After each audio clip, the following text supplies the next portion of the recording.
Well, hello, boys and girls. Welcome back to another week of Late Night with Uncle Fran. I'm your host, the one and only Uncle Fran himself, and we've got a great show for you today. Later, we'll catch up with my good friend Bert and see what he's up to, but for right now, let's focus on your dilemmas that you've written me about this week. Alrighty.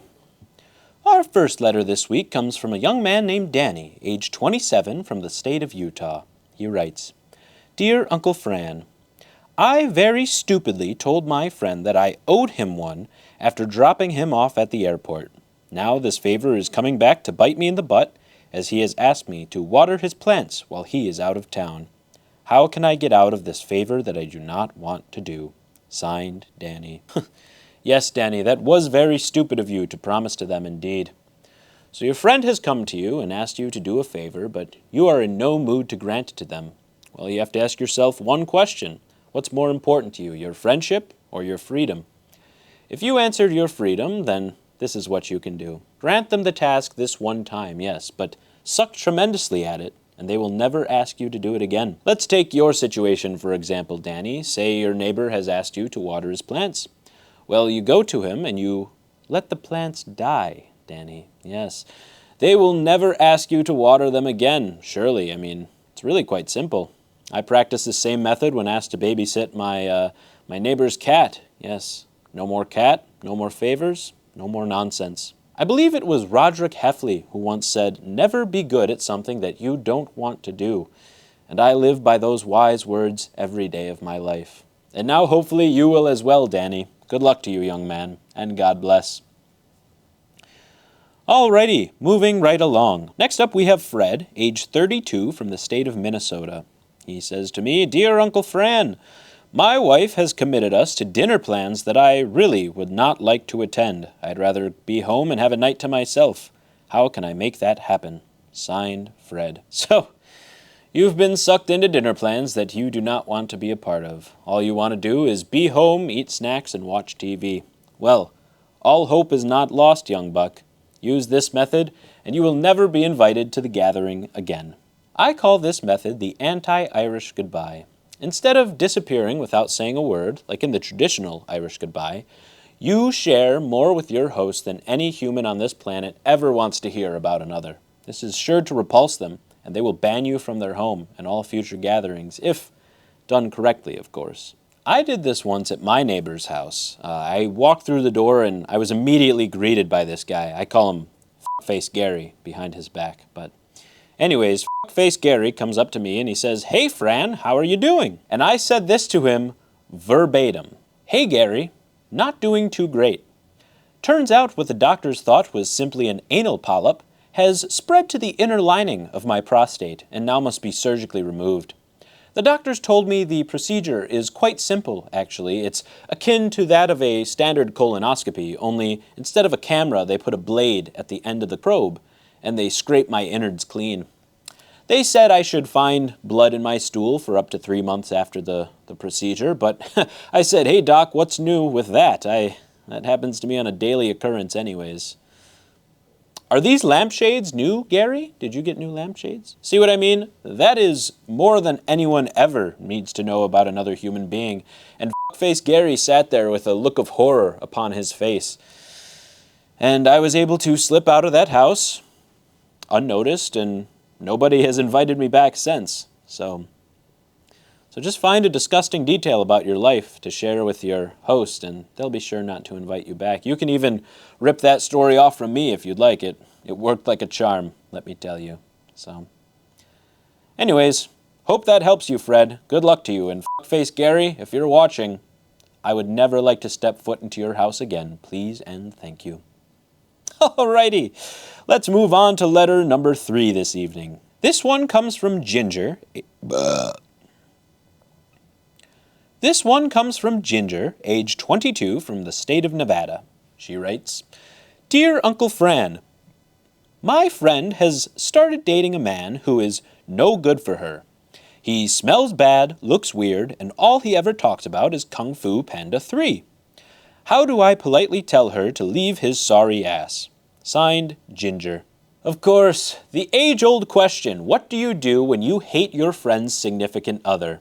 On the one hand, you want to be able to express your true opinion on the matter, but on the other hand, you don't want to risk losing your friendship or challenging their happiness. I find that in these situations, these very delicate situations, it is best to just rip it off like a Band-Aid and tell them how you feel, and hope for the best. Ginger, you may say something like this. Ahem. Sheila, girl, that man is a grade A zero, who has no social skills. You'll get more effort out of a sloth and more commitment out of a hummingbird. Girl, you deserve someone who's going to treat you like the royal Nubian queen that you are. Check out this old man I follow on YouTube who gives people really good advice. He's kind of cute, isn't he? Perhaps you should send him a fax. That last part is optional, Ginger, but, if you want to help a brother out, greatly appreciate it. Anyways, if they're truly your friend, they will respect and listen to your guidance. And if they don't, burn every image that you have of them and cut them out of your life for good. That's how healthy friendships work. Alrighty, that's going to do it for the letters this week. Good luck to you, Sheila, good luck to you, Ginger, and good luck to you all. Now let's go and have a conversation with my good friend, Bert.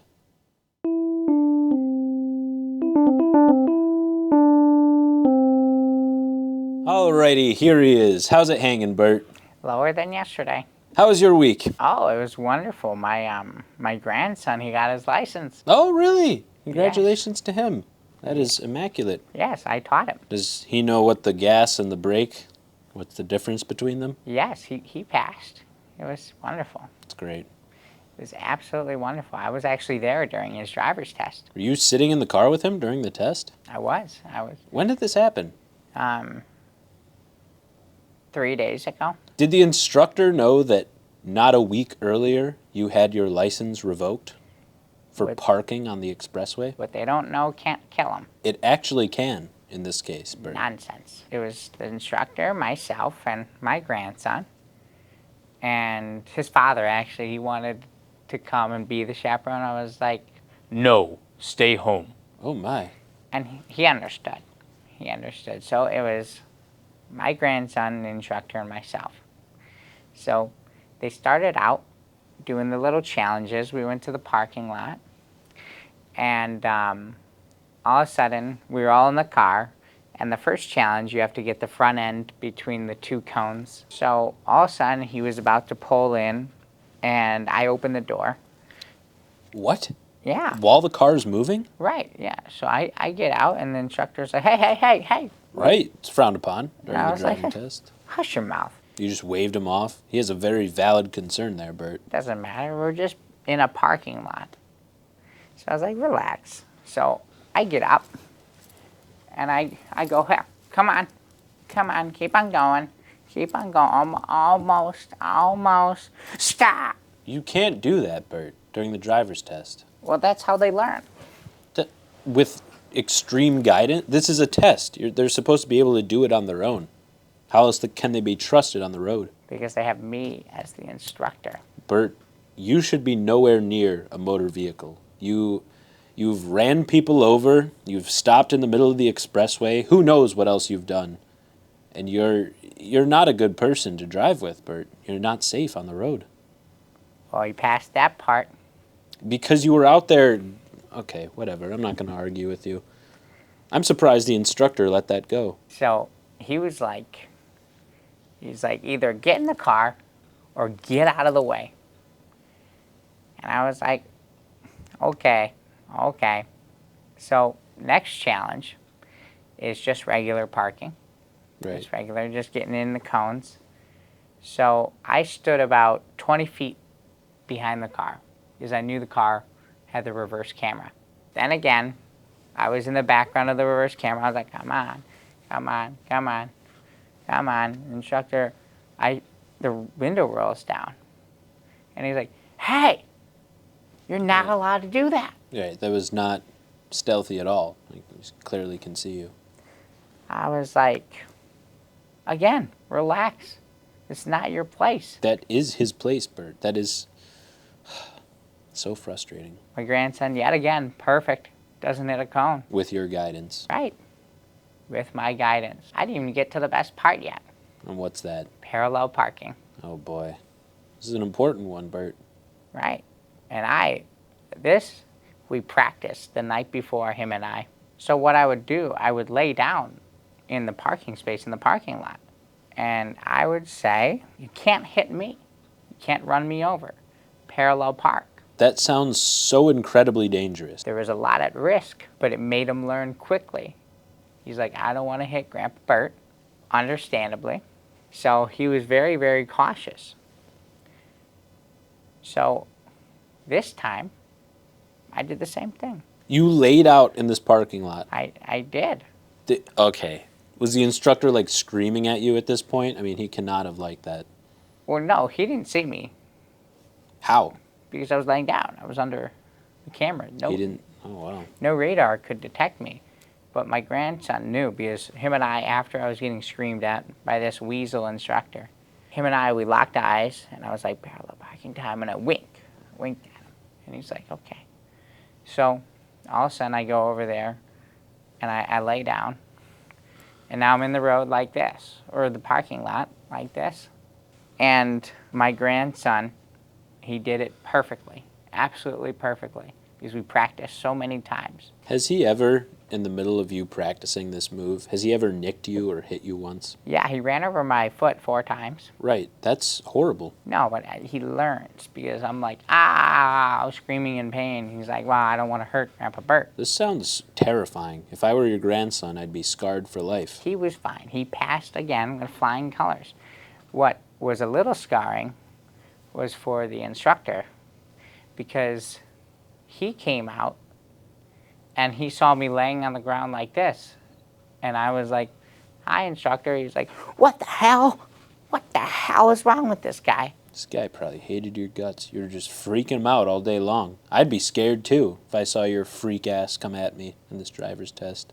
Well, I didn't come at him. I was just laying on the ground. So technically he came at me. I suppose. From his perspective, that's got to be horrifying. Oh, he was scared. So now it's time for the actual road test. Oh, God. Bert, please tell me you just waited behind for this road test. It makes me so uncomfortable to think of you in the car with your grandson. I was in the back seat. Good. That's a good spot for you. I was behind the instructor, actually. The instructor was in the passenger seat, and I went directly behind him. Why? Because I thought him and I were joking around. No, it doesn't sound like it. So he was a little scared. It was just playful banter. So I'm sitting directly behind him, and he was like, can you please sit in the middle? Right. And I said, no. We started driving on the road, and I was playing a little bit of games with the instructor. I was like hiding behind the back seat, and I would pop up and I go, boop. You were booping the passenger. And he's like, can you please stop it? And I was like, boop. He's like, damn it. Damn it. You're creating a distraction for your grandson, too. I'm surprised he's still driving with the focus.